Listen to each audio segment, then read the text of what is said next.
En Perú, el coronavirus se propaga a gran velocidad. Con más de 120.000 casos al final de mayo, Perú se ha convertido en el segundo país con más contagios detectados en América Latina detrás de Brasil. Pero a diferencia de Brasil, donde el gobierno de Jair Bolsonaro ha minimizado la pandemia desde el inicio, Perú fue uno de los países de la región donde primero se tomaron medidas de confinamiento. Así todo, los casos se han disparado. ¿Qué pasó entonces? En este video te contamos 4 razones que explican por qué la cuarentena no impidió el aumento de casos en Perú.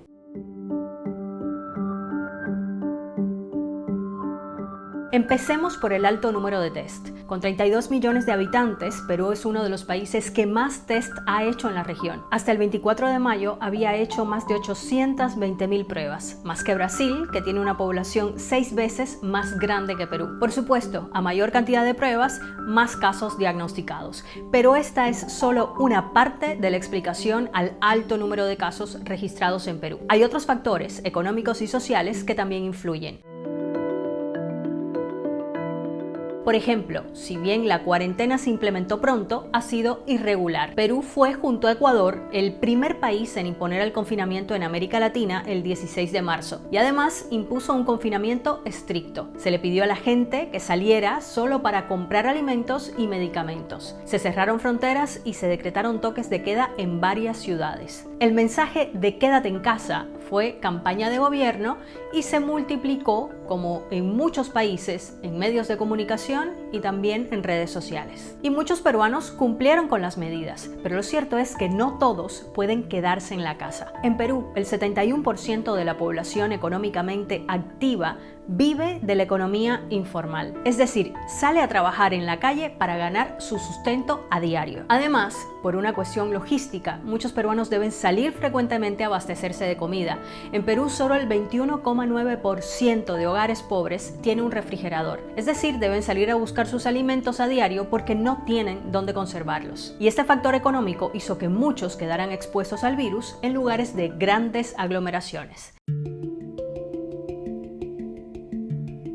Así los mercados se convirtieron en un foco importante de contagio. Ningún mercado estaba preparado para respetar la distancia social, con vendedores de puesto de venta juntos uno al lado del otro y además miles de compradores buscando abastecerse de alimentos durante la cuarentena. Por ejemplo, en el mercado de frutas de La Victoria en Lima, el 86% de sus vendedores resultó infectado de COVID-19. De hecho, el gobierno tuvo que intervenir para organizarlos y para frenar el contagio.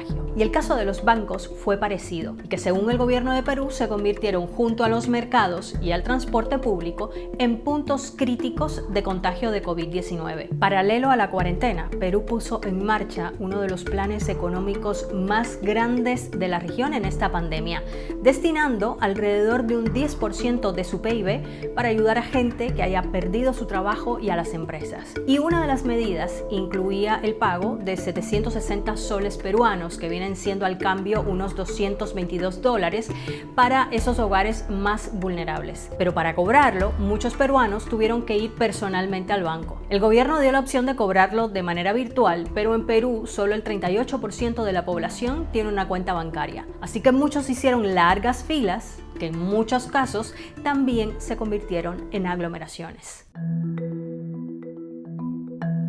Pero incluso sin salir de la casa, el contagio puede ser inevitable en la realidad de muchas personas, porque en muchos de los hogares más pobres el distanciamiento social simplemente no es posible. Según la encuesta nacional de hogares de 2019 en Perú, el 11,8% de hogares pobres ocupa viviendas hacinadas. Muchos hogares comparten una misma habitación para todos los miembros de la familia, o son viviendas que no tienen ni siquiera una habitación, por lo que todos los miembros de la familia comparten el mismo espacio. Así, a pesar de la cuarentena, Perú llegó al final de mayo sin poder aplanar la curva del coronavirus. Aunque hay expertos que afirman que a pesar de los problemas, no aplicar el confinamiento habría dejado un saldo mucho más pesado. Bueno, gracias por haber llegado hasta aquí y por mirar nuestro contenido.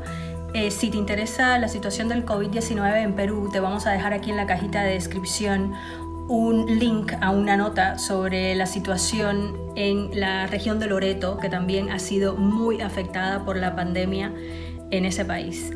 Si te pareció interesante este video, por favor compártelo y no te olvides de suscribirte. Chao.